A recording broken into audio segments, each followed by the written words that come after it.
peu de retard, juste pour me faire le setup.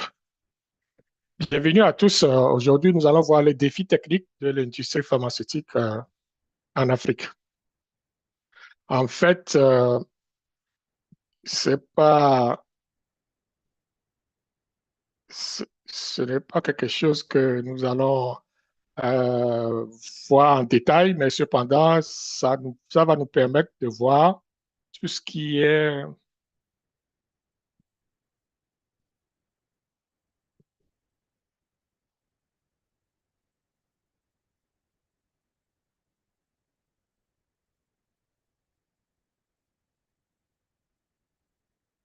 Donc, je disais que nous allons voir les défis techniques de l'industrie pharmaceutique. C'est vrai que, il y a tout un tas de problèmes qui sont liés donc, au développement pharmaceutique en Afrique. C'est sûr que, à travers cette formation, je ne vais pas aller dans les détails, mais juste effleurer les quelques difficultés que nous avons, que nous essayons de surmonter afin de mettre en place notre industrie pharmaceutique. C'est très important de connaître tous ces défis. Ce n'est pas pour faire peur ou pour décourager les gens, mais c'est pour se préparer à mieux surmonter toutes les difficultés liées donc à ces défis-là. Il est très important que nous soyons informés par rapport à ces défis. Donc, en fait, le titre, c'est Dépendance aux importations par rapport à la production locale. C'est quoi les défis de euh, industrie-là, de cette industrie-là? D'emblée, nous allons voir qu'est-ce que cette formation contient. Donc, dans un premier temps, nous allons parler de l'état actuel donc, de la dépendance pharmaceutique en Afrique. C'est important. Ensuite, nous allons élaborer les principes. Nous allons élaborer les principaux obstacles techniques à la production locale des médicaments. Nous allons voir la stratégie innovante pour surmonter ces défis, les modèles économiques qui sont viables actuellement ou qui sont disponibles pour nous actuellement pour pouvoir surmonter ces défis. Et par après, nous allons voir les perspectives d'avenir et opportunités dans le secteur de transformation pharmaceutique. Euh, Qu'est-ce que vous allez retenir? C'est très important. Vous allez retenir que vous allez avoir de l'information sur l'état actuel de la dépendance pharmaceutique en Afrique, les principaux obstacles, la stratégie innovante, les modèles économiques et les perspectives d'avenir. Donc, en ce qui concerne la réalité, il est très important de comprendre que l'Afrique aujourd'hui importe plus de 80% de ces médicaments. Cela veut dire que nous ne produisons pratiquement rien sur le territoire. Euh, tout est, on importe tout, donc ça vient de l'extérieur et nous sommes dépendants de l'extérieur en fait.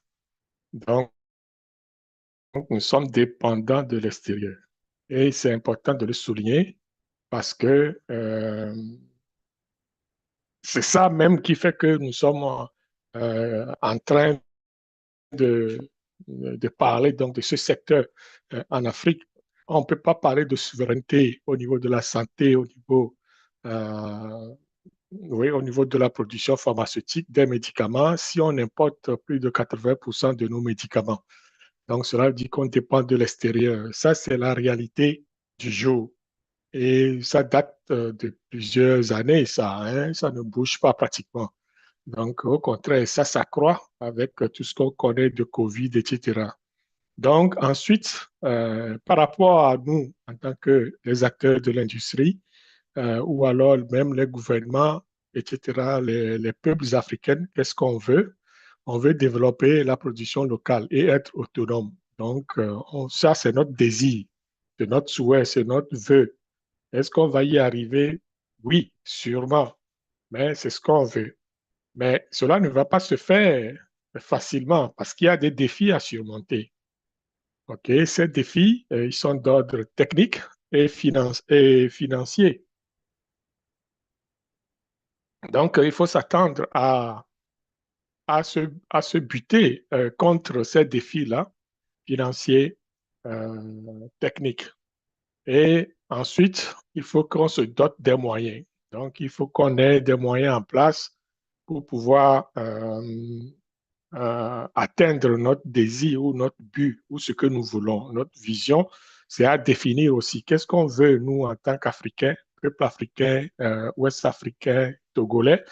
On veut être autonome, on veut avoir notre souveraineté au niveau de la santé, donc la souveraineté sanitaire, la souveraineté médicale, soigner les gens avec nos propres médicaments, comme dans le temps, quand on était euh, à une époque où c'était la médecine traditionnelle qui faisait foi.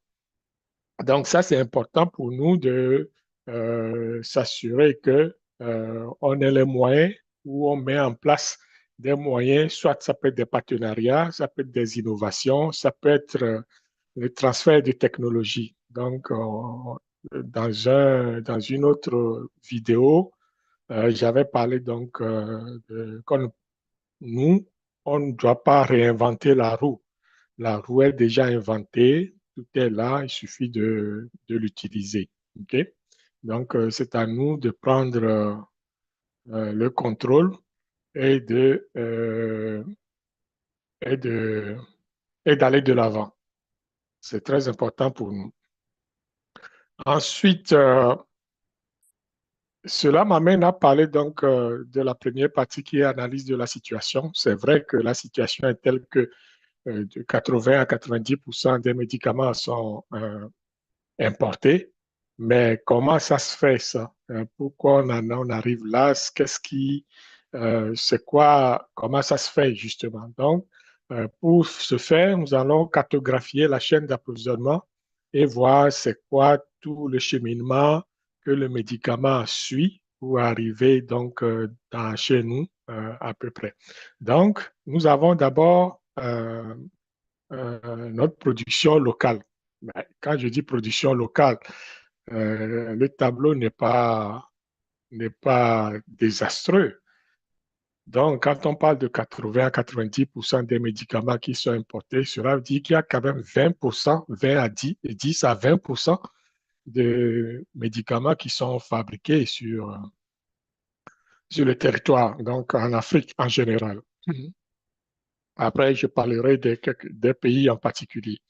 Donc, cela veut dire qu'au niveau de la production locale, euh, on a une capacité limitée. Donc, moins de 10% des médicaments sont consommés, fabriqués même en Afrique. OK? Donc, ça, c'est une réalité. Ensuite, il y a les principaux producteurs qu'on peut citer ici. C'est l'Afrique du Sud, l'Égypte, le Maroc, Tunisie, Kenya, Nigeria, Ghana. Ce sont les quelques pays qui je peux même inclure aussi l'Algérie tout récemment. Donc, l'Algérie a fait un grand effort pour avoir des industries pharmaceutiques en place, quelques-unes des industries pharmaceutiques de haut niveau en passant, donc qui sont en place ou qui sont en état d'être construites. Donc, c'est très encourageant à ce niveau-là. Donc, c'est à souligner. Nous avons aussi au niveau des sous-approvisionnement, on doit focuser, on doit mettre l'accent sur la productivité. OK? Donc, c'est principalement les médicaments qui sont d'ordre générique ou de formulation simple qui sont produits sur place. Donc, les médicaments ou les molécules complexes, euh, par exemple, le développement de vaccins, etc., ça demande beaucoup d'efforts, beaucoup de finances, d'énergie. Et ça, il y a qu'à Dakar, au niveau de l'Institut Pasteur à Dakar, qui essaye de faire quelque chose là-dedans, et aussi, je crois, au Kenya ou en Afrique du Sud. Donc, quelques-unes de ces usines ou de ces manufacturiers-là, qui sont éparpillés un peu partout en Afrique, essaient de développer quelque chose dans le domaine. Au niveau de l'importation, on va voir que on est dépendant beaucoup, comme on l'a vu avec les chiffres, 90% de l'extérieur. OK? Donc, les sources principales d'approvisionnement, on va parler de l'Inde à 40%, la Chine 20%, l'Europe 25% et d'autres pays asiatiques. Donc, la Chine, évidemment, et puis quel pays encore, en tout cas, vous pouvez aller googler, vous allez voir. Donc, c'est ça, on est beaucoup dépendant de ces pays-là. Est-ce que les médicaments sont euh, efficaces? Oui. Est-ce que ça nous pénalise? Oui, parce que le médicament n'est pas produit sur place, tout simplement. Donc, il faut le faire venir. Ce sont des capitaux qui sont envoyés vers l'extérieur, etc. Donc, et puis, ça prend du temps pour y arriver, pour s'approvisionner, etc., etc. Donc, c'est c'est long et puis c'est coûteux. Donc, ce sont des choses que nous devons régler rapidement. Ensuite, les conséquences de tout ça, ben, c'est ça, c'est la vulnérabilité au niveau de la fluctuation des prix et aussi rupture d'approvisionnement. Donc, on n'est pas en contrôle de cette chaîne d'approvisionnement tout court. Donc, c'est problématique parce que lorsqu'on a besoin de médicaments, il se pourrait que le médicament ne soit pas disponible. Et alors, on va se tourner vers des médicaments de substitution ou alors pas très efficaces en tout cas. Prochainement, je vais essayer d'avoir un médecin sur le panel pour qu'il nous explique comment il gère tout ça ou alors des pharmaciens. S'ils sont là, s'ils veulent intervenir, on va organiser un one-on-one sur la chaîne et puis faire question-réponse à ce sujet. Au niveau de la distribution, c'est vrai que lorsqu'on produit, on doit distribuer. Donc, le circuit officiel de distribution. Donc, vous connaissez tout ça, c'est les importateurs, les grossistes centraux. Au Togo, on a le CAMEG, comme au Burkina Faso. Donc, ce sont les centrales d'achat, en fait, euh, qui achètent en gros les médicaments et puis qui les distribuent dans les pharmacies, enfin chez les grossistes après. Donc, on a les grandes centrales d'achat nationales. Ensuite, on a les distributeurs régionaux secondaires, ce sont les dépôts pharmaceutiques régionaux ou des grossistes privés. Et puis après, on a les points de vente qui sont les pharmacies en général, et puis les points de vente communautaires. Et ça, c'est le schéma classique dans nos pays, dans presque tous les pays africains, c'est le même schéma qu'on va retrouver. Donc ça, c'est pas tellement nouveau pour nous autres, mais il faut se le rappeler. Ensuite, au niveau des circuits parallèles et informels, c'est vrai que la distribution est autrement. OK? Donc, ce circuit va représenter entre 20 et 50% du marché selon les pays. Donc, cela inclut les marchés informels et la vente ambulante. Des gens qui vendent les médicaments au bord de la route, là, normalement, ça ne devait pas exister, mais bon, on est en Afrique et ça se passe. Et le problème majeur de ces médicaments contrefaits, ou de qualité inférieure peuvent poser des problèmes graves donc, chez les patients. Donc, si on des médicaments qui sont achetés au bord de la route ou vendus dans la rue, c'est pas sûr que c'est la molécule originale, c'est pas sûr que c'est exactement ce qu'on veut, c'est pas sûr que c'est, comment dirais-je, c'est de bonne qualité. Donc, il y a lieu de vérifier effectivement ou de stopper carrément cette pratique. Mais bon, ça, je crois que c'est l'ensemble des participants à ce jeu qui doivent essayer de faire le nécessaire. Parmi tout ça, il y a des particularités régionales. C'est vrai qu'on ne va pas se le cacher. L'Afrique, c'est 52 pays, c'est vaste et chaque pays ou chaque région a ses spécificités. Vous savez qu'il y a la CEDEAO, il y a l'AES, il y a la CEMAC, il y a nommez-les, tous ces regroupements d'États en zone géographique ou économique représentent un marché en soi. OK, donc c'est important de souligner cela. Euh, En fait, au niveau de l'Afrique du Nord, on voit que le marché est plus ou moins structuré avec une production locale plus développée. C'est ce que je disais tantôt, Maroc, Égypte, l'Algérie, ouais, il faut souligner. Et puis, ils ont une meilleure couverture. C'est quelque chose qu'il faut savoir parce que si vous êtes je vais dire, manufacturier, il faut savoir connaître vos marchés et comment y aller sur ces marchés-là. Donc, c'est très important de voir ce qui se passe aussi ailleurs parce que si je prends par exemple le cas du Togo, le Togo, c'est un tout pays, 9 millions d'habitants à peu près. Donc, le marché sera vite saturé si on commence à développer, à faire des productions à grande échelle.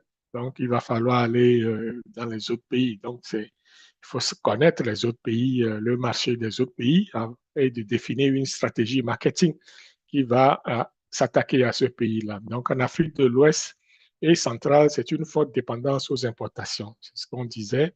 On importe, on importe, on importe. Prédominance des centrales d'achat et cela va poser des défis sécuritaires dans certaines régions, par exemple dans les Sahel. Donc, il y a beaucoup de contrefaçons, beaucoup de contrebandes, etc., etc. Donc, cela ne favorise pas une efficacité au niveau de la couverture sanitaire. En Afrique de l'Est, euh, on a une émergence des hubs régionaux comme au Kenya. Il y a des initiatives d'harmonisation réglementaire via l'EAC. L'EAC, c'est la communauté en fait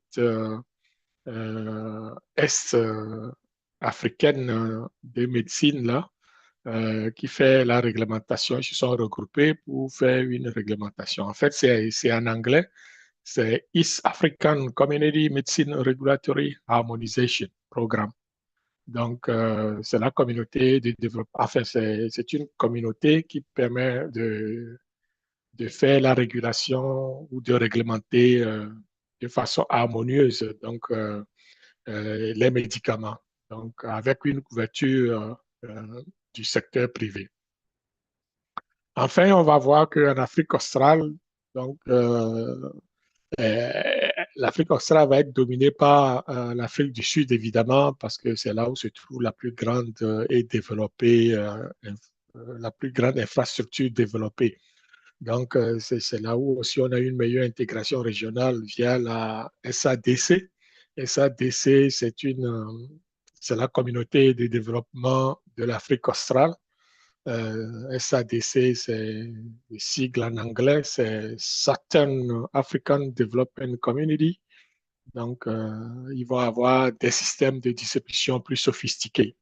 Évidemment, ça ne nous étonne pas, parce que l'Afrique du Sud est quand même un poids lourd sur le plan économique et tout ce qu'on veut là, sur le continent. D'ailleurs, c'est pour ça que l'Afrique du Sud fait partie donc, des pays des BRICS.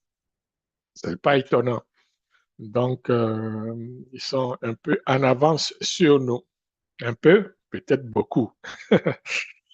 Euh, Quelques initiatives d'amélioration, évidemment, et on doit parler de ça parce que tout n'est pas sombre, ok, comme je l'avais dit.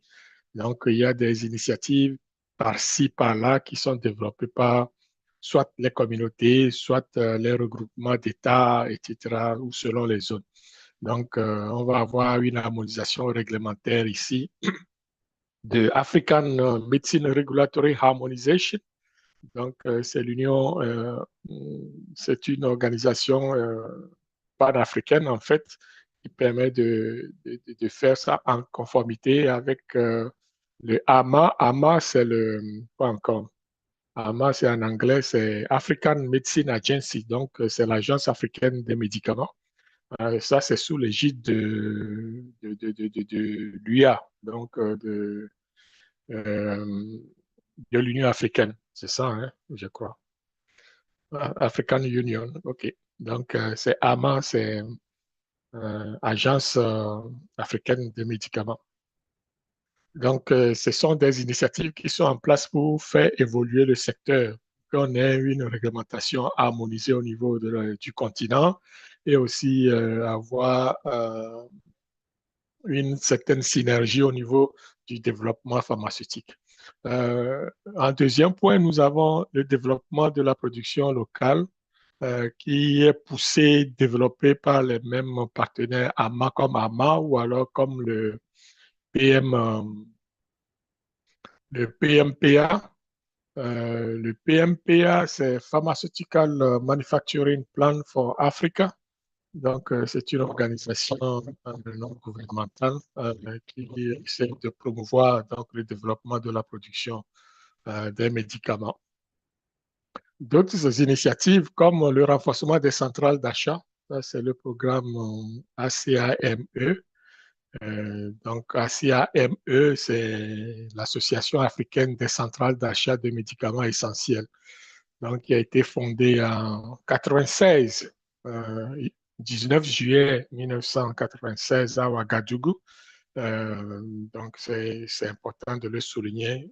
Ils font des efforts à leur niveau pour pouvoir développer le secteur. Nous avons aussi la digitalisation des systèmes informatisés, enfin, la digitalisation et les systèmes informatisés. Donc, c'est avec tout ce qu'on connaît aujourd'hui, l'ère numérique que nous traversons, on croit qu'avec l'intelligence artificielle et puis la numérisation, la digitalisation des procédés, etc., on peut quand même rattraper le train qui est, ma foi, très loin. Mais avec ces outils-là, on peut quand même accélérer notre développement pharmaceutique. C'est important de le souligner. Euh, donc, d'autres éléments, peut-être le dernier ici comme initiative, c'est des partenariats publics-privés pour la distribution. OK? Donc, il y en a qui essayent de développer des partenariats. Donc, avec le public, le privé, avec d'autres, même sur le plan international ou sous-régional, pour pouvoir développer, distribuer les médicaments. Donc, ce sont là quelques initiatives. Je sais qu'il y en a d'autres, mais les plus importants sont cités ici pour nous donner une idée et puis nous aider à voir clair au niveau de, au niveau du développement pharmaceutique ou de la production locale en Afrique. Cela m'amène à parler des défis techniques de la production locale. OK? Dieu seul sait qu'il y en a énormément, mais on va essayer de les regrouper en quelques défis seulement, parce que sinon on va passer toute une journée à les énumérer. Donc, nous avons des problèmes d'infrastructure et d'équipement, c'est sûr, et évident que l'Afrique ne produit pas d'infrastructure et surtout d'équipement. Donc, on a une lacune là-dedans. Seulement 3% des médicaments consommés en Afrique sont produits localement, okay, contre 97% importés. Okay. Ici, c'est d'autres sources qui nous confirment ça. Et ce n'est pas beaucoup, 3%. Donc, on doit quand même remonter la pente.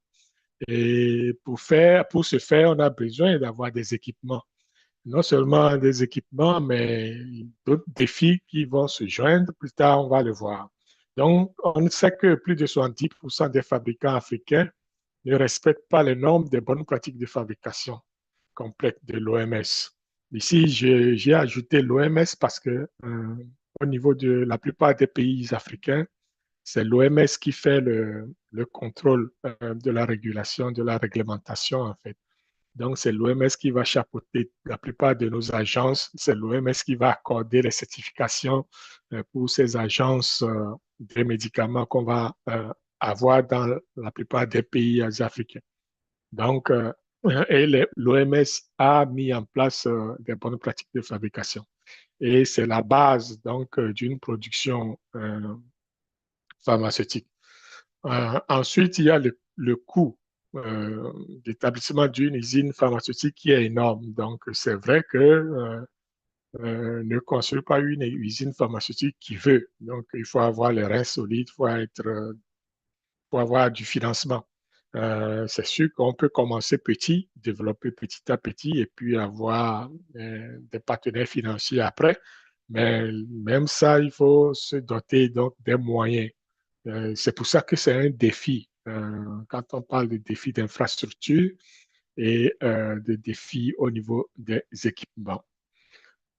Ensuite, il y a la main-d'œuvre ou le manpower, comme j'aime les appeler, donc le capital humain. C'est vrai que les Africains étudient beaucoup, on va beaucoup à l'école, etc., mais est-ce qu'on apprend les bonnes affaires? Ça, c'est une autre question. Étant donné que l'industrie pharmaceutique n'est pas très développée au pays, donc il y a moins de gens qui vont faire la formation dans ce genre de domaine. On va me dire, oui, il y a l'école ou la faculté de médecine et puis de pharmacie. Oui, euh, je sais, mais ce ne sont pas les mêmes compétences. Donc, un pharmacien n'est pas nécessairement un manufacturier de médicaments, loin de là. D'ailleurs, dans les BPF, les pharmaciens ont un rôle particulier, c'est de faire la relâche des lots et peut-être de l'assurance qualité, c'est tout. Mais pour une usine pharmaceutique, vous avez besoin de beaucoup ou de l'ensemble des main-d'œuvre de la main-d'œuvre qui va du président de votre usine ou le directeur d'usine jusqu'au balayeur ou au technicien de surface. Parce que ça prend du nettoyage, ça prend beaucoup de choses. Donc, ça prend des chimistes, des biologistes.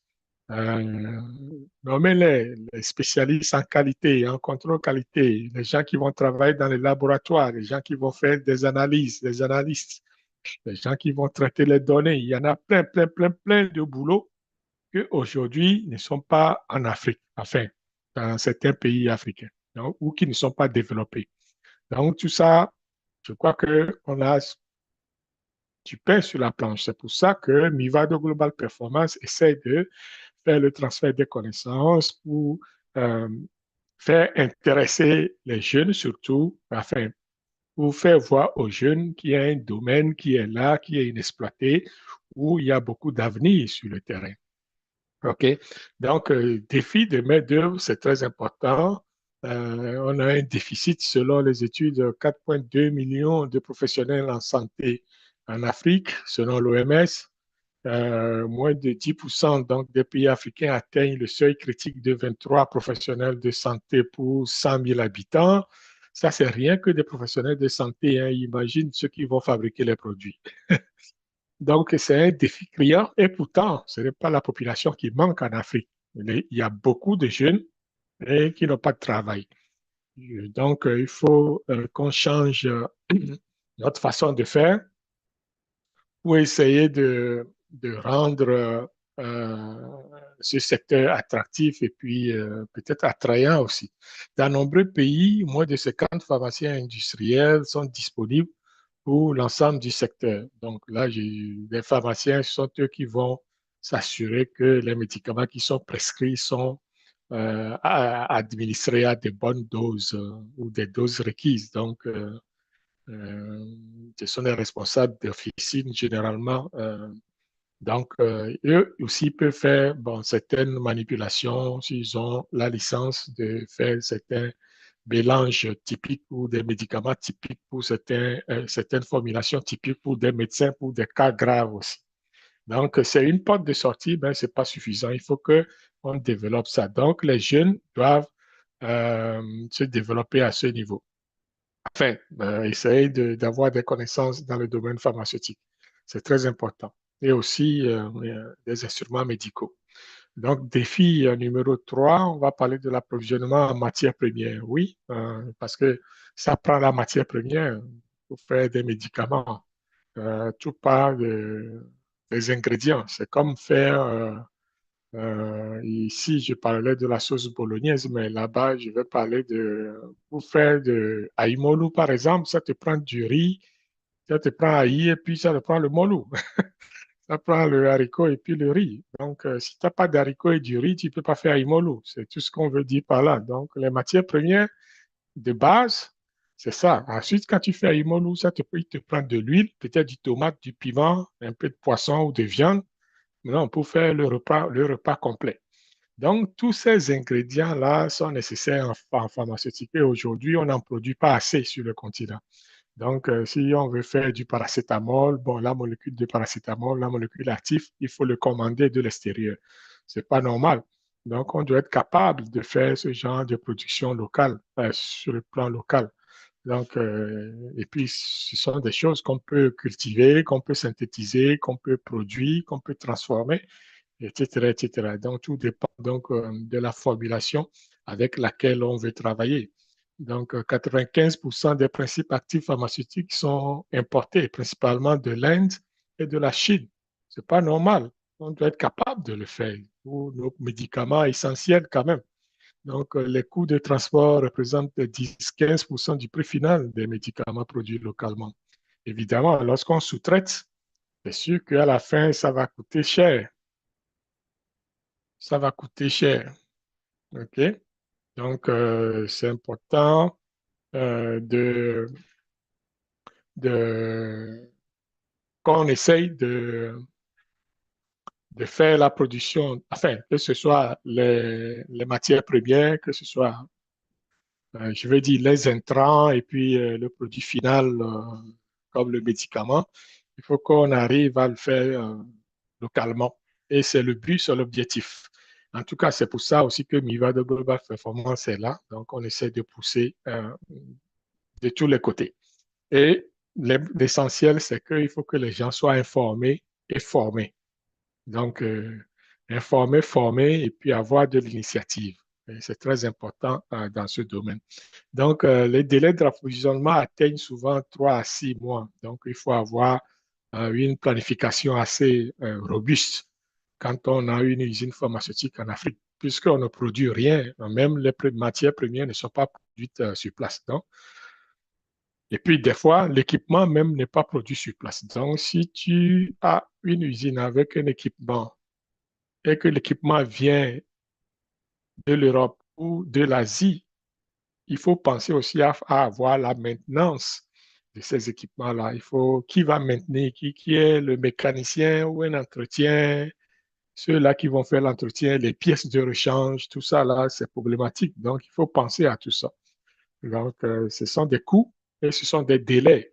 Donc, d'où la planification est essentielle à ce niveau. Nous allons parler des cadres réglementaires comme défi. Évidemment, la plupart des médicaments, etc., doivent être certifiés. Vous devez avoir la licence pour pouvoir les vendre. Soit pour les produits, ça vous prend un certificat ou comment on appelle, ça va vous prendre une licence juste pour la production aussi. Donc, tout ça, c'est la réglementation. Ça peut peser sur le budget. Il faut avoir un plan avec ça. Il y a la bureaucratie des fois qui entoure. L'obtention des licences peut être ardue, peut demander du temps. Donc, il faut s'y préparer, il faut se lever tôt. Donc, seuls 7% des autorités réglementaires nationales africaines ont atteint un niveau de maturité suffisant selon l'OMS parce que l'OMS a mis des standards en place avec des niveaux de conformité. Donc, même les agences de réglementation ou les agences de médicaments ou les agences de santé nationales doivent observer ces critères de qualité-là. Donc, ils sont soumis à des audits. Donc, c'est pour ça qu'aujourd'hui, seuls 7%, il y en a même qui n'ont pas encore d'agence. Au Togo, je ne sais pas, je n'ai pas eu de nouvelles si notre agence de réglementation ou de médicaments a été mise sur pied. Sinon, ça va être toujours la direction des médicaments et des produits pharmaceutiques qui fait office d'agent de réglementation, peut-être, à suivre. Ensuite, les délais d'homologation des médicaments varient de 2 à 5 ans selon les pays. C'est ça, vous voyez? Quand tu fais un prêt pour lancer ta business, pour lancer ton usine, et qu'il faut attendre 2 à 5 ans pour avoir la licence, pour commencer à produire, vous imaginez? Les banques n'attendent pas 2, 5 ans avant de réclamer leurs sous. Donc, c'est un problème sérieux. Il faut qu'on arrive à régler ça. Il faut qu'on arrive à régler ça. OK? Donc, c'est important de travailler là-dessus. Et plus on est nombreux à dire ça ne va pas, mieux c'est. Parce que là, ils vont essayer de changer la donne. Parce que ça, c'est pas sérieux. On ne peut pas prendre 2 à 5 ans pour avoir une licence ou une homologation. Pendant ce temps, vous vivez de quoi? L'usine, est-ce que ça tourne pas? Les banques vont vous réclamer de l'argent. Et c'est pas possible, c'est trop long. Normalement, ça devait être rapide. Dans les 120 jours, normalement, ça devait être réglé. Et encore, 120 jours. OK? Enfin, je donne 120 jours parce que c'est ce qui est appliqué au Canada. Au Canada, si tu demandes une homologation ou ta licence d'exploitation, etc., le délai maximal, c'est 120 jours. Et habituellement, on a notre licence moins de 3 mois. Le plus longtemps que ça a pris, c'est avec un manufacturier ici avec qui j'ai travaillé. Ça a pris 1 an. OK? Parce que la raison, c'est parce que euh, ils étaient trop chargés. Il y avait eu beaucoup de demandes. Donc, comme il y a eu beaucoup de demandes, ils étaient obligés de rallonger. Enfin, le délai était beaucoup plus long pour la plupart des, des fabricants, enfin, de ceux qui font la demande. Donc, c'est ça. Donc, environ 54% des pays africains n'ont pas de laboratoire national de contrôle qualité. Ah oui, c'est pour ça que les médicaments contrefaits, les produits avariés, je vais rendre ça général, en monnaie courante en Afrique parce qu'on ne contrôle pratiquement rien. Même la boîte de sardines qui rentre, je ne sais même pas si on contrôle. Je me souviens à l'époque, il y avait le service d'hygiène qui faisait quand même un petit travail de contrôle. Moi, je parle de service d'hygiène, donc ça vous donne à peu près mon âge. Aujourd'hui, je ne sais pas, je crois qu'il n'y a plus de service d'hygiène. Ça a été pour les Togolais, je veux dire, le service d'hygiène, c'était un laboratoire qui fait le contrôle de qualité au niveau des aliments et puis l'assainissement et tout. Donc aujourd'hui, je crois que ça porte un autre nom. Mais bon, ce qu'il est-il que nous, la plupart des pays, 54%, c'est pas moi qui le dis, c'est l'OMS. Donc, n'ont pas de laboratoire de contrôle qualité. Peu importe, même pour les aliments, les produits, les instruments médicaux, les pharmaceutiques, les cosmétiques, tout ça là, normalement, chaque pays devait contrôler ce qui rentre dans ce qui rentre sur son territoire. Ça, c'est la souveraineté nationale qui impose ça. Donc, je comprends que, bon, on va dire que nous sommes des Africains, mais bon, cela n'exclut pas le contrôle. Tout simplement, on ne va pas rendre nos populations plus malades qu'elles ne l'étaient. Donc, c'est important de travailler là-dessus. Un cinquième défi qui concerne l'accès à l'énergie et services essentiels. Évidemment, on ne peut rien faire s'il y a du délestage. Je vous le dis tout de suite. OK? On ne peut pas développer un pays ou alors on ne peut pas faire un développement industriel s'il n'y a pas d'énergie. D'ailleurs, vous l'entendez aujourd'hui avec Trump qui coupe partout les minéraux, les terres rares, les minéraux essentiels, l'énergie avec le Canada, tout ça là, c'est ça. On ne peut rien faire. On peut avoir les équipements, on peut avoir les matières premières, on peut avoir, je crois, tout ce qu'on veut, la main-d'œuvre. Si vous n'avez pas d'énergie, vous ne pouvez rien faire. Vous pouvez rien faire. Donc, c'est important. Donc, le coût de l'électricité est 2, 3 fois plus élevé qu'en Inde et en Chine. Donc, on parle d'un marché compétitif, mais si, et en plus, il y a du délestage. Alors, là, les pays africains, enfin, là où il n'y a pas d'électricité, on est déjà cuit dans l'œuf avant même de voir le jour. Donc, il faut qu'on travaille sérieusement, où nos gouvernements pensent sérieusement à doter des pays africains de l'énergie et d'une bonne capacité là, de sources d'approvisionnement d'énergie pour pouvoir développer nos industries. C'est important. Ou alors développer le panneau solaire. On a du solaire, mais on n'a pas les panneaux. Parce que ça coûte aussi les yeux de la tête et il faut avoir du financement aussi pour aller chercher ces panneaux et les implanter. Donc, du coup, ça devient un cercle vicieux. Donc, c'est quelque chose sur lequel on doit aussi pousser fort, travailler pour amenuiser l'impact qui pèse sur les industriels. Euh, Normalement, en Afrique, les industriels devaient se lever et puis protester, faire un peu de forcing pour avoir ça, parce que ça doit peser sur le budget d'une entreprise qui ne produit pas et qui doit payer ses créanciers. Donc, les coupures d'électricité représentent en perte de 2 à 5 de la production annuelle.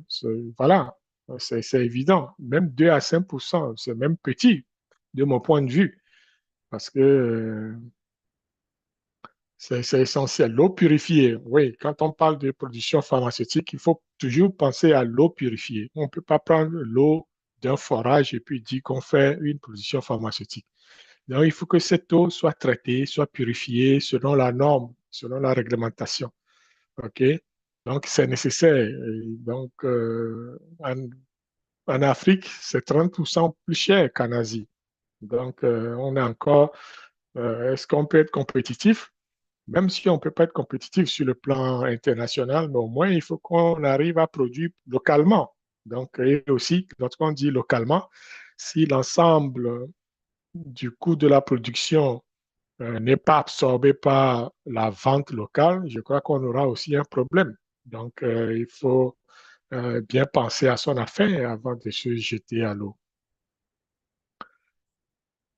En 6, le nerf de la guerre, les sous, ça prend des capitaux, hein. Je vous le dis, je ne vais pas vous le dire.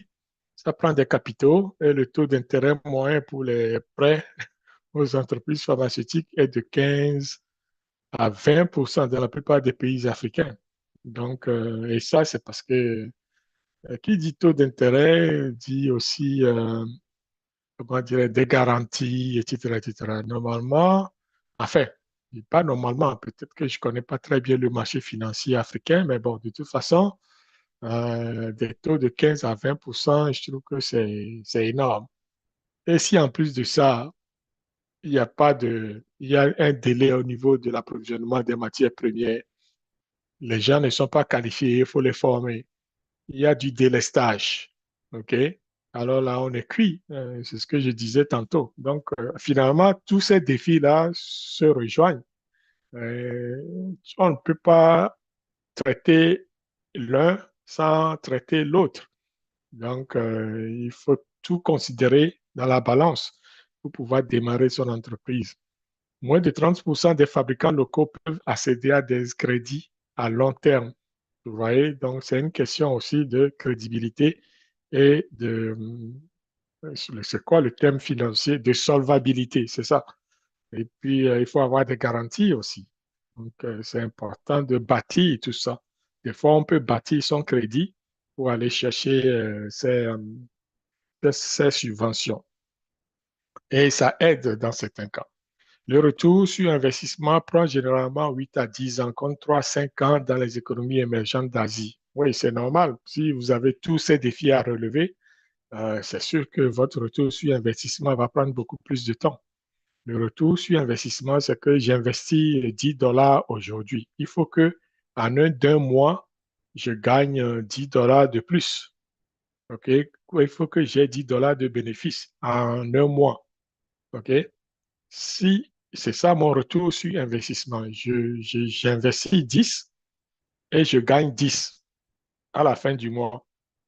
Donc, si j'investis 10 aujourd'hui, 10 francs aujourd'hui, et que je dois attendre 10 ans pour avoir mon retour sur investissement de 10 francs, c'est trop long. Pendant ce temps, je peux faire faillite. OK? Donc, c'est pour ça que c'est important de, de veiller à son affaire, des stratégies de base pour pouvoir bien planifier les choses et puis se lancer en affaires. Des fois, l'idée est bonne, mais il y a tous les autres paramètres à côté qui font que ben, on est amené des fois à à se poser des questions. Mais il ne faut jamais abandonner. Hein. C'est le pire des scénarios, c'est le pire des solutions qu'il faut adopter. Lorsque c'est ça, un entrepreneur va mettre euh, un service euh, en vente ou alors un produit à la disposition de la population. Et l'entrepreneur doit croire à son idée, doit croire à son produit et doit s'assurer que il est entouré de bonnes personnes et avoir une bonne vision surtout, vision entrepreneuriale, on veut dire. Donc, c'est ça qui va faire la différence. Et puis, ça prend la persévérance parce que c'est pas, on a vu hein, le retour sur investissement.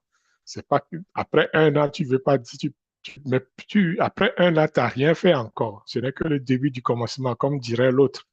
Donc, c'est 2 à 5 ans, même 10 ans des fois, avant de voir des bénéfices palpables au niveau de son investissement. Donc, il faut être patient. En cette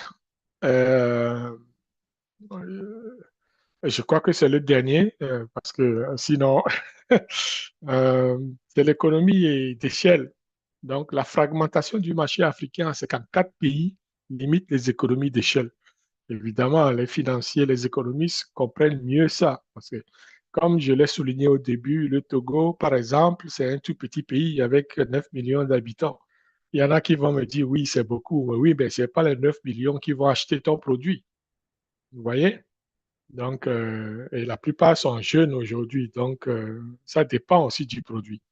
Donc, le marché sera très vite saturé. Ok. Donc, il faut courir d'autres marchés. Donc, plus c'est segmenté, plus ça fait mal. Si on a un marché global comme les États-Unis, vous voyez, le marché des États-Unis, c'est un grand pays énorme avec beaucoup d'habitants. Là, les consommateurs sont là. Là, tu peux faire du pognon. La Chine, c'est aussi vaste et il y a beaucoup du monde. L'Inde, c'est vaste, enfin, moins vaste, mais il y a beaucoup du monde. Donc, les gens peuvent acheter. Donc, avec un pouvoir d'achat assez conséquent. Donc, la taille critique estimée pour la viabilité d'une usine pharmaceutique est de 50 à 100 millions de dollars de chiffre d'affaires annuel. Donc, ça, il ne faut pas que ça fasse peur, hein. Les chiffres qu'on donne ici, ce sont des indications. Ok, c'est basé sur une étude, donc vous savez comment les statistiques fonctionnent. On va faire une moyenne ou on va calculer le médian, tout simplement. Donc, tous les 5 doigts de la main ne sont pas égaux. Il y en a qui vont faire 50, il y en a qui vont faire 100, il y en a qui vont faire 20, etc. Donc, ça dépend. Il y a des petits joueurs aussi, des fois, qui ne sont pas dans ces calculs-là. Donc, c'est important de prendre des chiffres avec réserve. C'est vrai que ça donne une idée, mais c'est juste des idées. Il ne faut pas avoir peur quand vous voyez ces chiffres-là, c'est pour se donner une idée. D'ailleurs, moi, j'aime bien voir les chiffres pour se faire des idées. Donc, c'est important. Euh, Ensuite, on va voir que moins de 15% des fabricants africains atteignent cette taille critique. Évidemment, nous avons des petites unités et que si on a un marché segmenté, morcelé, fragmenté, je veux dire, euh, avec le délestage et tous les défis, les autres défis qu'on a à soulever, c'est sûr que on a du pain sur la planche. Je ne dis pas que c'est impossible, je dis tout simplement que ce n'est pas facile, tout simplement. Mais c'est possible d'y arriver. On va le voir, quelques cas qui sont d'ailleurs, c'est le prochain, c'est la prochaine, c'est la suite de cette analyse avec les cas à succès en Afrique, parce qu'il y en a. Donc, pour clore cette partie sur les défis au niveau de la production locale, il faut dire que ces défis techniques contribuent à un cercle vicieux où les coûts de production élevés et la qualité variable des produits limitent la compétitivité des fabricants locaux face aux importations, justement. Donc, voilà ce qui nous amène à la partie 3, étude de cas et les succès, success stories. Euh, on commence d'emblée avec l'Afrique du Sud. Euh, il y a une entreprise pharmaceutique en Afrique du Sud qui s'appelle Aspen Pharmacare. OK? Ce sont eux qui font ce produit-là, le dexaméthasone. Donc, qu'est-ce que ça c'est encore? Je ne sais plus, mais bon, vous pouvez aller chercher ça. Donc, c'est le plus grand fabricant pharmaceutique d'Afrique, avec un chiffre d'affaires de plus de 2,5 milliards de dollars américains. Vous voyez que ça peut être quand même une vache à lait, hein. Si ça tourne bien, votre usine, vous pouvez gagner beaucoup d'argent. OK? Donc, cette entreprise dispose d'une installation certifiée par la FDA américaine et le European Medicine Agency, EMA. Euh, donc, c'est une certification pour dire que l'usine rencontre les critères des BPF. OK? Et ça, c'est pas donné à toute usine. D'abord, il faut passer par les certifications locales d'abord, que vous devez avoir cette autorisation de votre pays d'origine. Puis après, vous pouvez aller chercher les autres certifications à travers le monde. Donc, c'est-à-dire que c'est une reconnaissance. Donc, ils ont conclu un accord avec Johnson Johnson. C'est une multinationale américaine pour produire plus de 300 millions de doses de vaccins COVID-19. Ce qui est bien, c'est-à-dire que je dis souvent qu'on ne doit pas réinventer la roue. Ce qui est bien dans cette affaire, si vous êtes une usine pharmaceutique en Afrique et que vous avez la reconnaissance au niveau des BPF sur le plan mondial, OK, c'est une autre entreprise pharmaceutique qui va vous employer, qui va vous prendre comme manufacturier et va vous aider à vous développer, à mettre les équipements et toute la structure en place pour produire leurs médicaments à eux. Vous voyez, c'est une très bonne business que nous pouvons développer. OK, avoir un centre de fabrication à façon. Donc, c'est-à-dire qu'on n'a pas de produits, des médicaments propres à nous, mais on sous-traite cette fabrication euh, avec d'autres entreprises et c'est très avantageux. Donc, Aspen Pharmacare a exporté vers plus de 150 pays dans le monde. Vous voyez? Donc, ils sont basés à Durban, en Afrique du Sud. Donc, c'est un laboratoire sud-africain. Et donc, voilà. C'est pour ça que l'Afrique du Sud est vue comme un géant, tout comme l'Égypte, et puis le Kenya, et puis l'Algérie, et tout ça. Ensuite, nous avons le CIPLA Quality Chemical Industries en Ouganda. Ici, c'est un joint venture entre CIPLA Inde et Quality Chemical Uganda. Donc, un joint venture, c'est-à-dire il y a deux entreprises qui se sont mis ensemble. OK, ils ont signé, ils ont conclu une entente pour faire la fabrication pharmaceutique. Donc, chacun apporte son plus-value ou ses plus-values et puis on met tout ça ensemble et puis on développe une usine pharmaceutique. Donc, c'est le premier fabricant africain préqualifié par l'OMS pour les antirétroviraux et antipaludéens.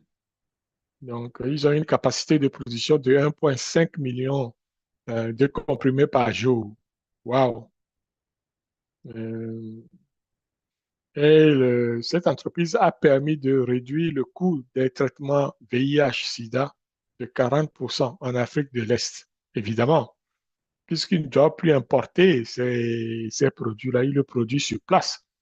Donc, tous les coûts reliés au transport, au- à la logistique et puis à la chaîne d'approvisionnement est réduit.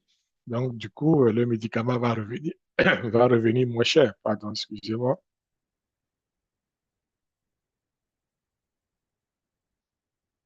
C'est ça l'avantage.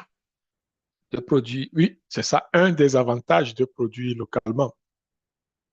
Donc, il y a le Laboratories Sotema au Maroc, donc entreprise cotée en bourse avec un chiffre d'affaires annuel de plus de 100 millions de dollars.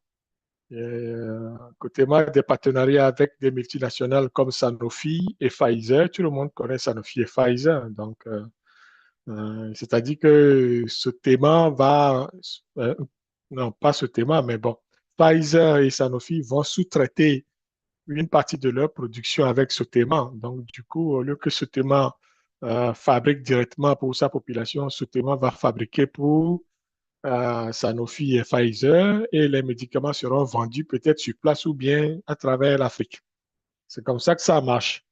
Donc, ce thème va couvrir plus de 70% des besoins nationaux et en traitement cardiovasculaire plutôt. Donc, ben, c'est très bon ça. Cela veut dire que le coût des médicaments pour le traitement cardiovasculaire seront réduits puisqu'il se produit sur place. Donc, ils ont des installations certifiées aux normes européennes et exportent vers 25 pays africains. Vous voyez? Donc, il y a des choses qui bougent et qui avancent sur le continent. Ensuite, il y a le Pharmanova de Zimbabwe. Pharmanova Zimbabwe donc, a survécu à des conditions économiques extrêmement difficiles, fournit près de 30% des médicaments essentiels du pays. Pharmanova a développé des formulations innovantes adaptées aux conditions locales et a mis en place un modèle d'intégration verticale depuis la recherche et développement jusqu'à la distribution. C'est à souligner, bel effort. Nous avons Universal Corporation Limited au Kenya. Donc, c'est un des premiers fabricants d'Afrique de l'Est à obtenir la préqualification à l'OMS. Ils ont des produits, ils produisent plus de 100 médicaments essentiels génériques. Wow. Euh, Universal Corporation Limited a bénéficié des transferts de technologies via des partenaires avec des entreprises indiennes et ils vont exporter vers 22 pays africains. Euh, c'est- voilà, c'est pas mal. Donc, ce sont quelques cas à succès qu'on a aujourd'hui. Donc, bien sûr, il y a d'autres initiatives régionales pour appuyer tout ça, parce qu'il n'y a pas que les industries pharmaceutiques, mais aussi toutes les autres, peut-être des institutions ou des organisations qui sont là, qui vont aider, parce qu'il n'y a pas que la production, justement. C'est pour ça que les Zambie, Zimbabwe, Botswana, Namibie se sont regroupés ensemble pour défendre leur cas. Donc, en Zanzibona, donc, c'est une initiative d'harmonisation réglementaire qui a réduit les délais d'enregistrement de 2 ans à 6 mois. Voilà qui est plus intéressant. Donc, lorsque vous voulez enregistrer votre produit, au lieu de 2 ans, maintenant, ça prend 6 mois dans cette région-là. Ça, c'est au lieu d'attendre 2 ans, 5 ans pour avoir ça. Donc, ici, c'est 6 mois. Donc, il y a des exemples déjà qui sont sur le terrain. Ensuite, cette organisation a stimulé l'investissement pharmaceutique dans la région. Donc, on a parlé de SADC tantôt. Donc, c'est cette région d'Afrique là, Afrique du Sud ou australe, qui bénéficie de ces investissements. C'est une très bonne initiative à souligner. On a aussi le WAO, donc l'organisation ouest-africaine de la santé. WAO, c'est en anglais, donc c'est OOAS en français. Euh, donc WAO a créé un plan régional de production pharmaceutique, a harmonisé les réglementations dans 15 pays de la CEDEAO, mais plus 15, mon ami. Et a facilité l'enregistrement de plus de 150 produits dans la région. C'est une très belle initiative à souligner aussi. Et ça, c'est pour la CEDEAO, en tout cas du moins de ce qui reste de la CEDEAO. Quelques facteurs de succès communs, on sait que le partenariat, c'est très important, donc toujours avoir des partenariats stratégiques avec les acteurs internationaux pour le transfert de technologies. D'ailleurs, notre prochain atelier à Lomé sur la production, sur les techniques de production pharmaceutique va traiter de transfert de technologies. OK? Comment est-ce qu'il faut s'y prendre pour pouvoir faire une bonne ou un bon transfert de technologie. C'est important, ça. Il y a l'aspect réglementaire qui est là, mais aussi il y a l'aspect pratico-pratique, c'est-à-dire sur le terrain, techniquement, comment ça se passe. Et ça fait partie de notre prochain atelier le 9-11 avril 2025 à Lomé. Donc, il y a ça. Il y a aussi la spécialisation dans des segments thérapeutiques spécifiques comme les antipaludéens ou les antirétroviraux. Depuis que l'Afrique existe et depuis qu'on attrape la malaria et le palu en Afrique, là, on n'a jamais pensé à régler ce problème de palu hein, et de malaria. Et il faut toujours attendre d'après l'extérieur pour qu'on vienne nous aider. C'est triste.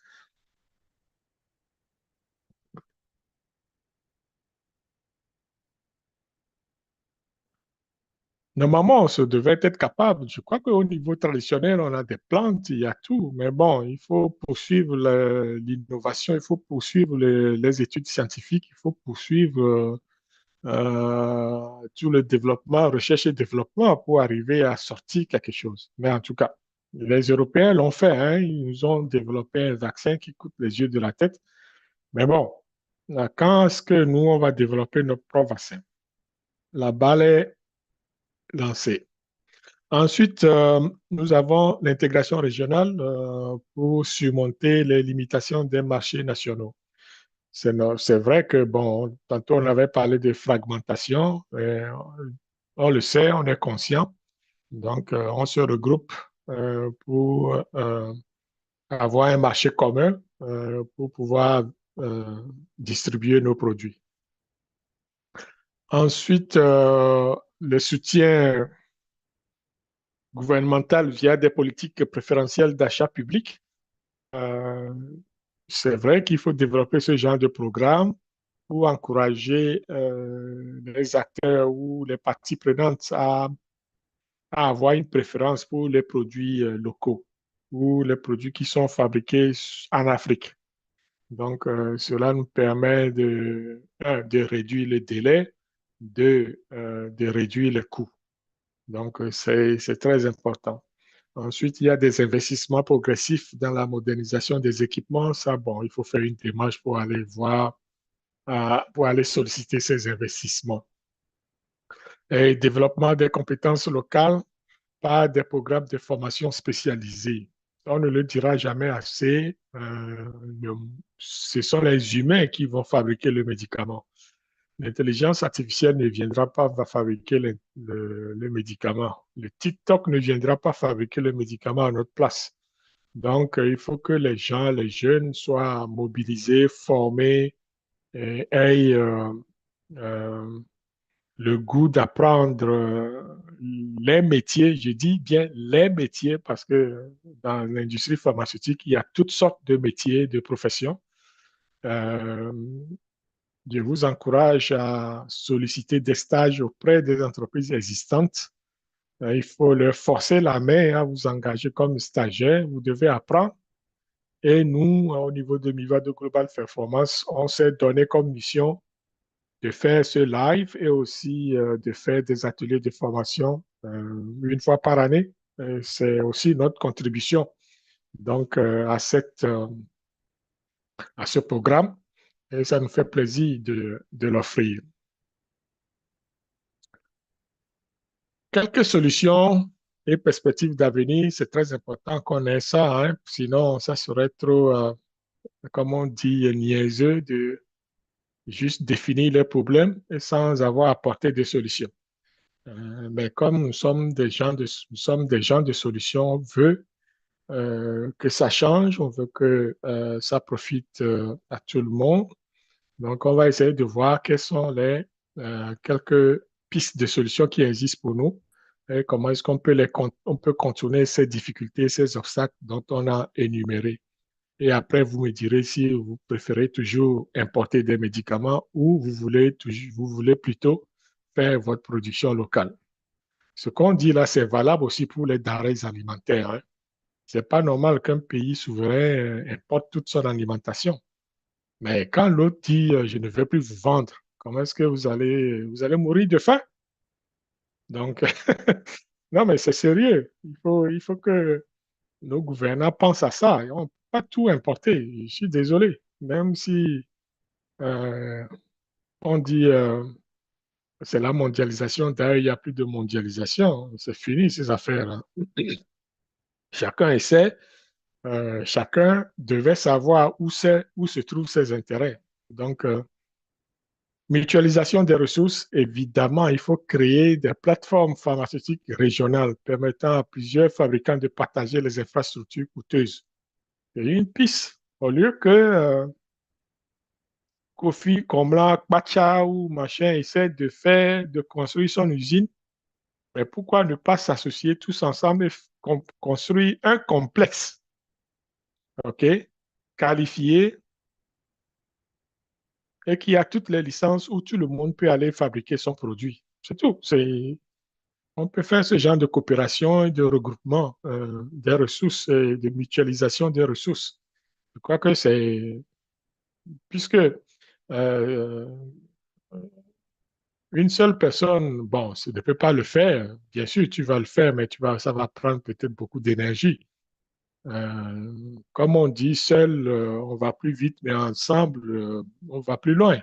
Donc, il faut essayer de mutualiser tout ça, de se regrouper, de se mettre ensemble pour réduire les difficultés. Donc, un autre, une autre solution qu'on peut proposer sur le plan stratégique, c'est le développement des centres d'excellence en contrôle qualité servant plusieurs pays. Laboratoire régional de l'Afrique de l'Ouest, par exemple, les coûts d'analyse pour réduire les coûts d'analyse de 35%.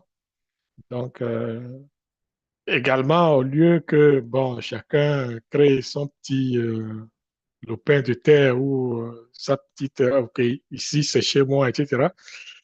Pourquoi ne pas se regrouper puisque dans la plupart des pays, il n'y a pas de laboratoire de contrôle qualité. Donc, pourquoi les 54 pays que nous sommes, on ne peut pas avoir un laboratoire quelque part? C'est sûr que vous allez me dire, on a la CDAO, on voit ce que c'est, on a l'UA, l'unité africaine, on voit ce qu'il y a. Donc, ce ne sont pas tellement des organisations qui soient bénéfiques pour nous. Mais bon, écoute, ce sont des mauvais exemples, je dirais. Mais ici, on est en business, là. C'est autre chose. Donc, il n'y a pas de politique ici. Il n'y a que la science et la technologie. OK?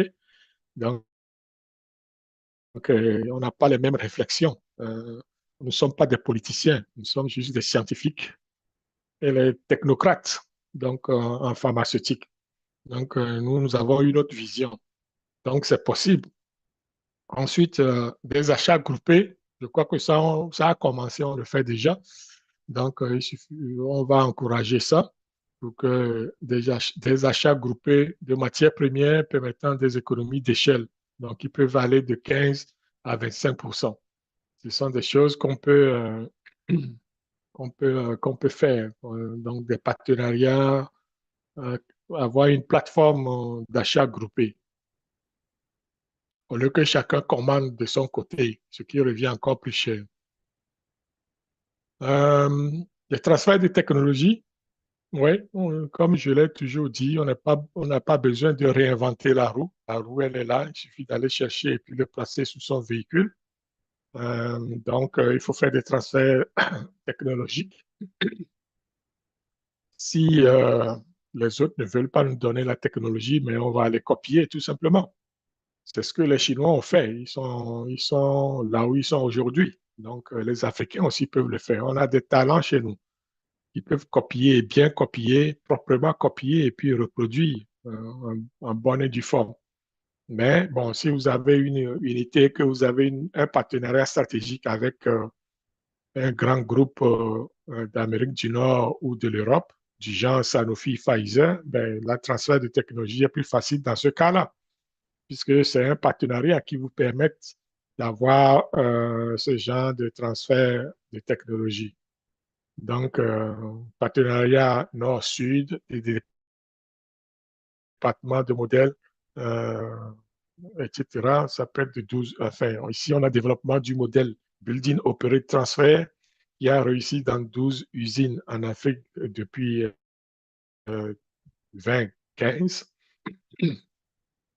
Ensuite, on a donc l'exploitation des flexibilités à des pics pour faciliter l'accès aux technologies pharmaceutiques. Donc, ce sont des initiatives qui existent comme ça qu'il faut peut-être encourager ou rejoindre.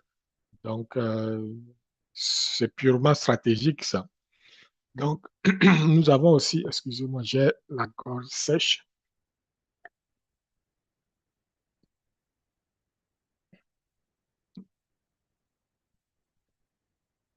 On peut aussi renforcer des capacités locales, hein. Ce n'est pas seulement au niveau international qu'il faut voir. Donc, c'est pour ça que nous avons des programmes de formation spécialisés comme le Kilimanjaro School of Pharmacy en Tanzanie, qui a formé plus de 500 experts en formulation, par exemple. Donc, ce ne sont pas les initiatives qui manquent.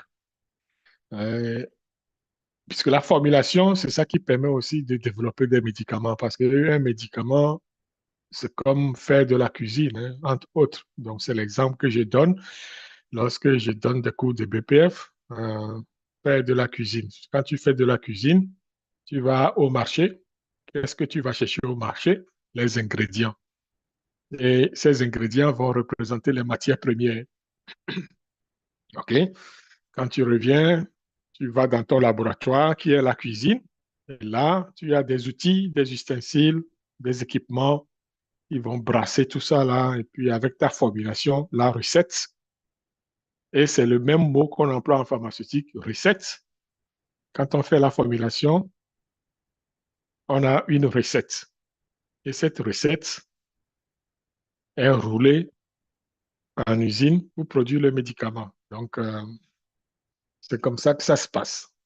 Donc, concernant les solutions stratégiques de renforcement des capacités, nous avons aussi la création de cursus universitaires dédiés à la technologie pharmaceutique. 14 nouveaux programmes créés depuis 2010. C'est important. J'en connais un au Maroc, OK? Peut-être en Côte d'Ivoire ou au Sénégal.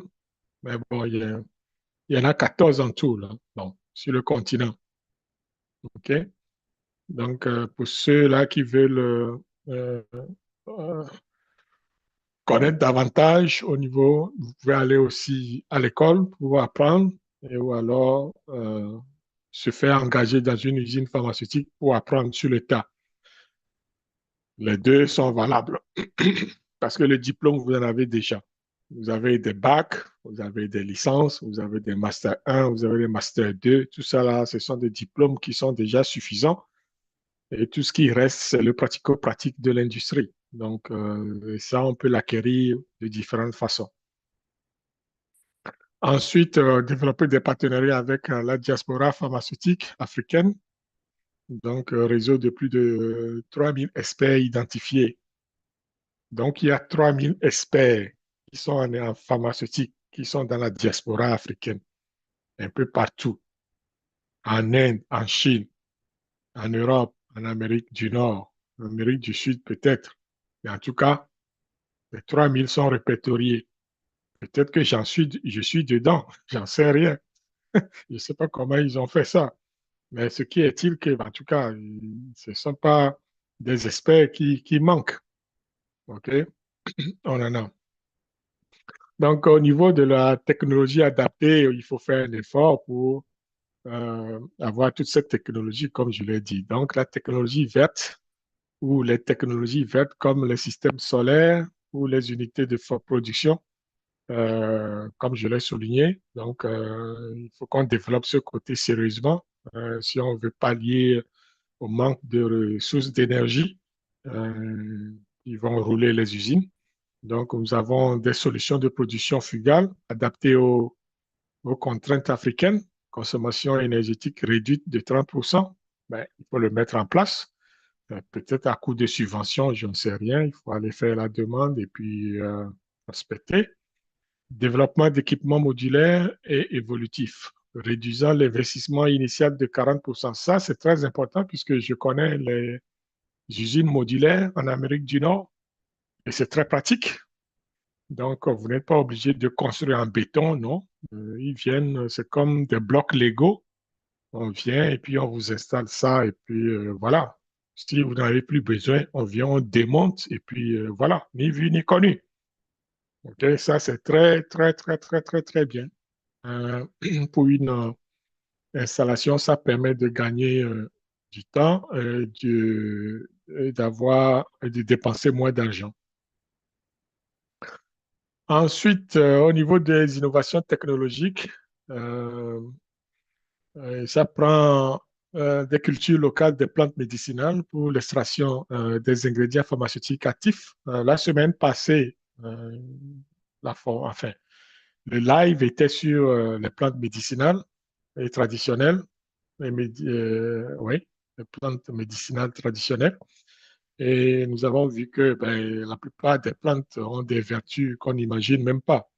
Donc, nous, comme Africains, comme je disais tantôt, on ne doit pas réinventer la roue parce qu'il suffit d'aller voir dans nos universités, il y a beaucoup d'études qui sont faites sur les plantes médicinales, qui sont chez nous, là, à côté, même dans nos villages ou dans nos maisons, qu'on n'exploite pas.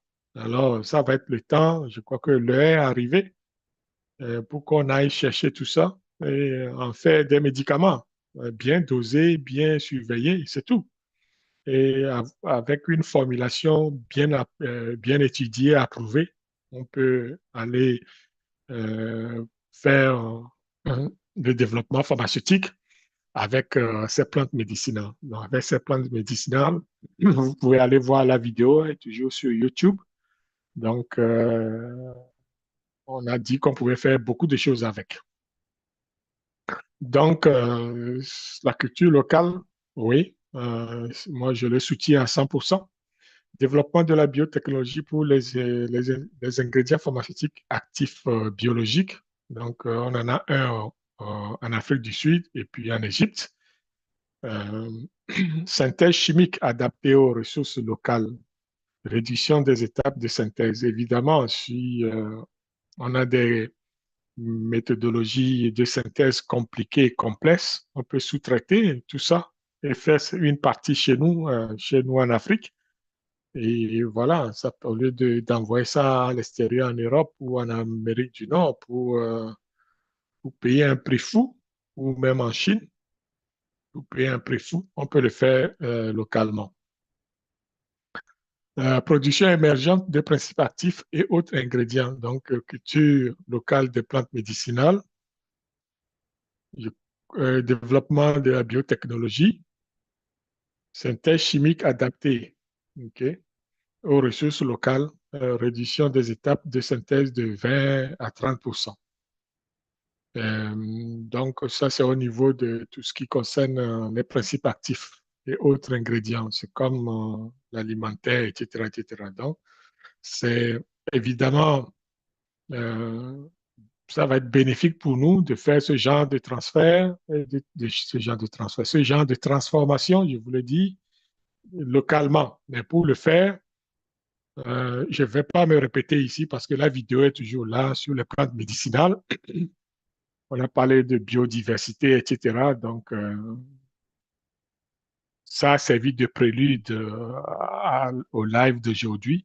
Donc, vous pouvez toujours retourner aller voir ça au niveau de tout ce qu'on peut faire avec les plantes médicinales. La numérisation et la digitalisation, évidemment, on est en plein dedans. Le système de traçabilité, les blockchains pour lutter contre la contrefaçon, Ça, c'est un mal qui gangrène toute l'Afrique. Les produits contrefaits. Donc, c'est sûr que l'informel ne nous avantage pas beaucoup non plus. Mais si on veut éliminer ce fléau, il va falloir penser à adopter d'autres technologies comme le blockchain et puis la traçabilité des produits. Donc, l'intelligence artificielle aussi rentre dans la danse. Donc, cela va permettre d'accélérer le processus de production et de recherche ou peut-être de formulation aussi. Je l'ai déjà testé pour synthétiser des molécules, moi, l'intelligence artificielle. Donc, on peut créer de nouvelles molécules avec. On a déjà, c'est la hyacine, qui est un antibiotique qui a été produit par l'intelligence artificielle.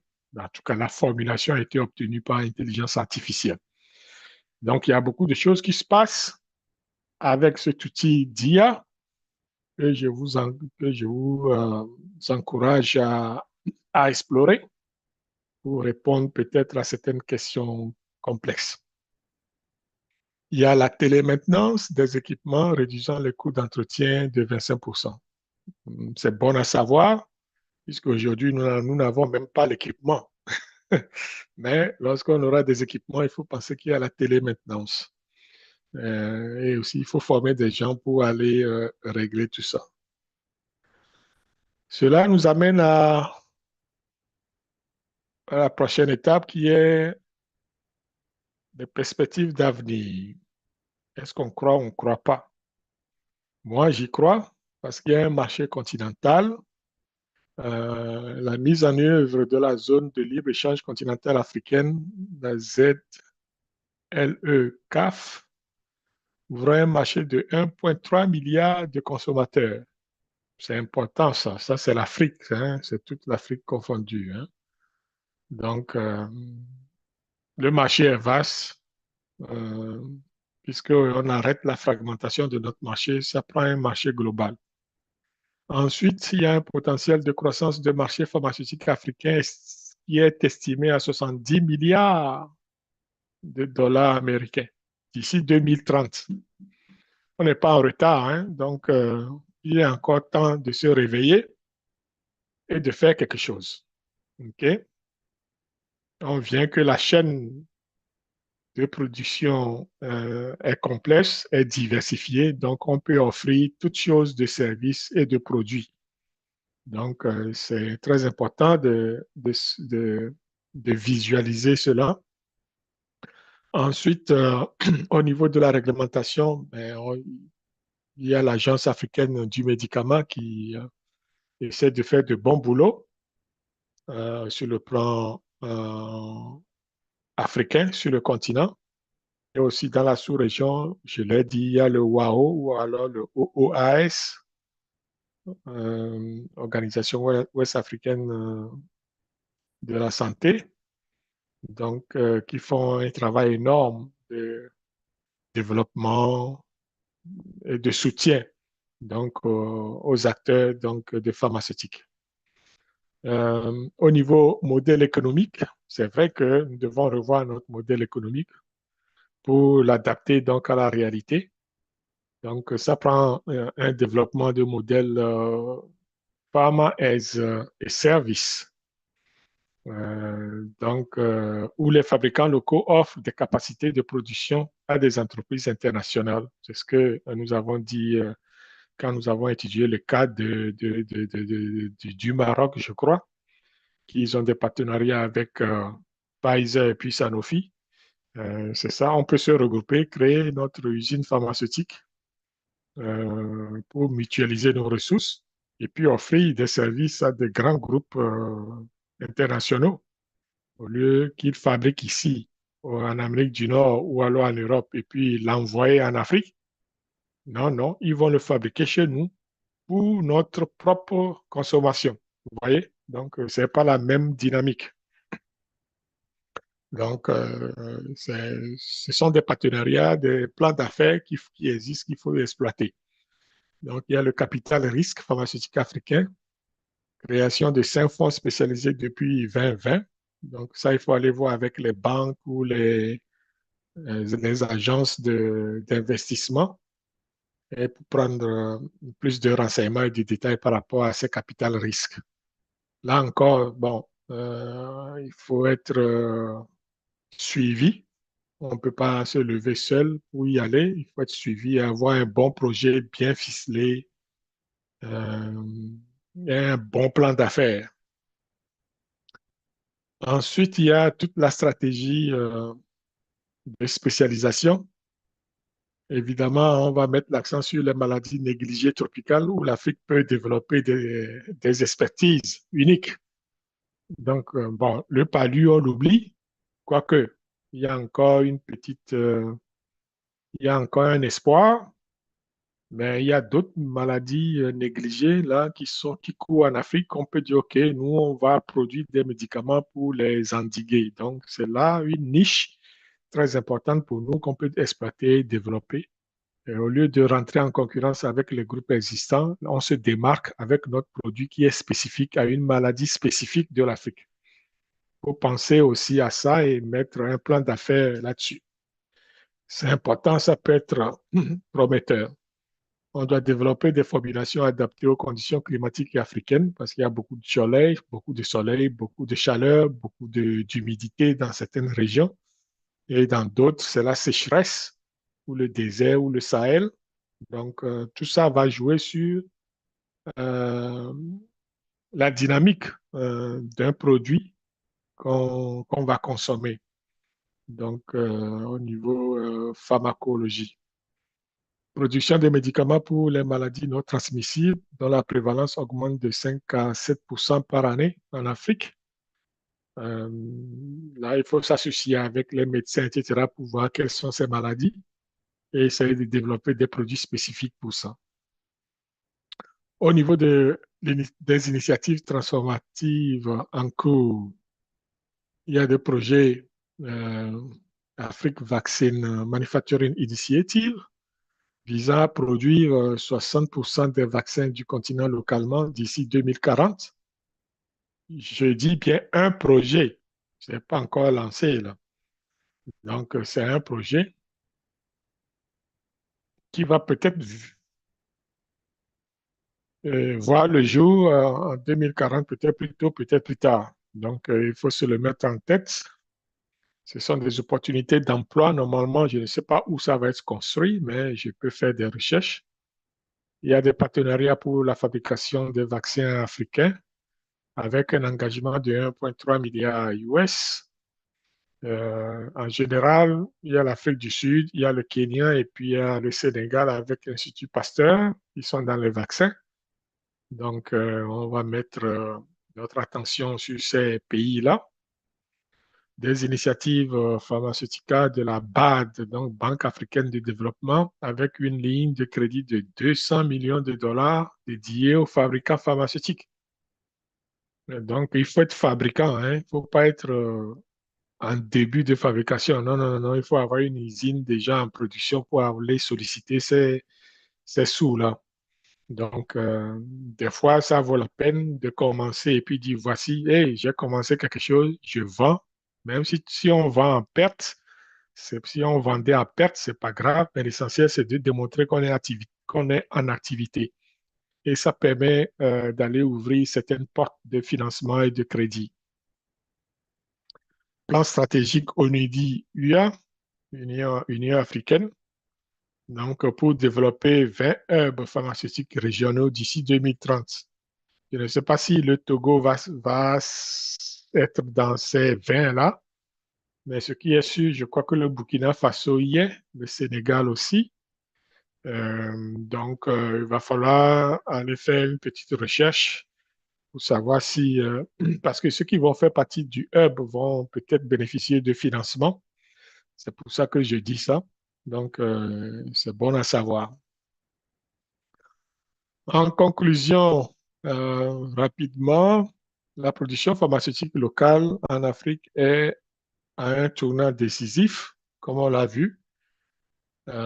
C'est sûr que tout bouge. C'est le tour de l'Afrique cette fois-ci.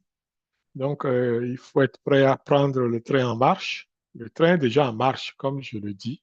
Donc, c'est pas maintenant qu'on va démarrer de la gare. Non, non, non. Vous avez vu, il y a eu beaucoup d'initiatives déjà et des succès. Donc, ça bouge beaucoup. Peut-être que dans certains pays, ça ne bouge pas assez à notre goût, mais ce qui est sûr, ça évolue et ça va beaucoup bouger aussi dans les années à venir. Donc, avec l'engagement politique croissant, les innovations technologiques adaptées, l'intégration régionale, le continent pourrait transformer ces défis actuels en opportunités, renforçant ainsi sa souveraineté sanitaire tout en créant une industrie compétitive durable. Donc, voilà ce que je voulais vous faire partager pour ce live. C'est sûr que c'est succès, malgré que ça a pris 1h30.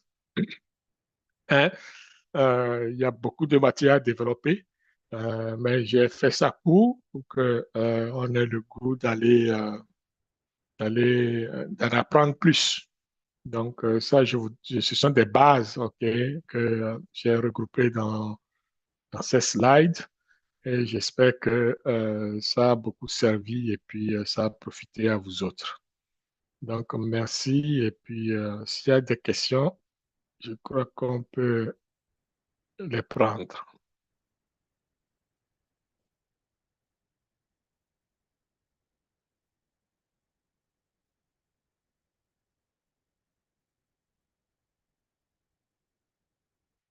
Et n'oubliez pas, comme j'ai souligné, donc notre atelier, ça c'est un masterclass, hein, donc euh,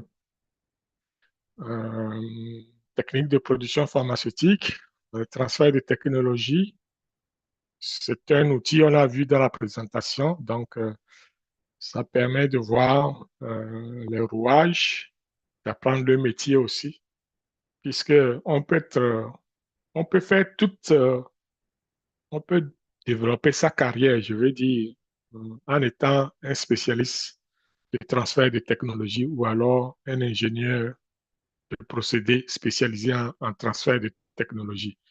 C'est tout un métier en soi. OK? Et là, il faut connaître la production pharmaceutique de A à Z. Il faut connaître les BPF, il faut connaître la plupart des disciplines en pharmaceutique. Je ne dis pas la pharmacie, je dis en pharmaceutique. J'essaie toujours de faire la nuance entre la pharmacie et les pharmaceutiques. Parce que pour moi, ce n'est pas la même chose. Okay? Les pharmaciens, pour faire la pharmaceutique, ils sont obligés d'aller faire une spécialisation.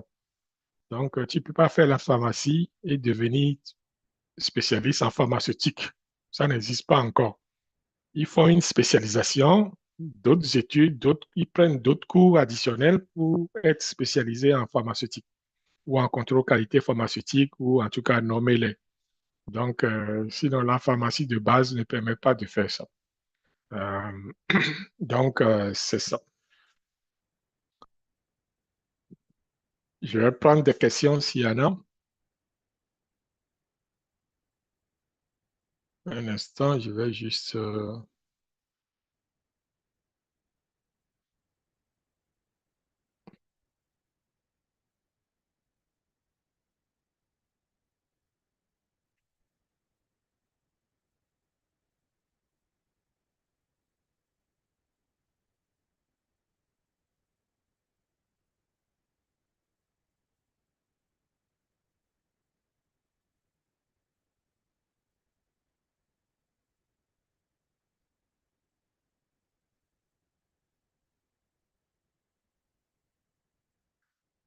OK. Donc, je vois que il n'y a plus de questions ou il n'y a pas de questions. Donc, je vais vous dire merci. Merci d'avoir pris le temps de partager ce live avec nous. Je ne sais pas combien nous sommes, mais puisque je ne peux pas quitter mes écrans.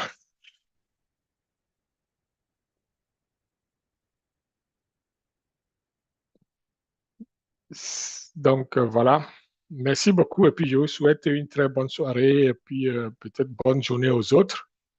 Et à jeudi prochain. Merci beaucoup. Au revoir. Bye bye.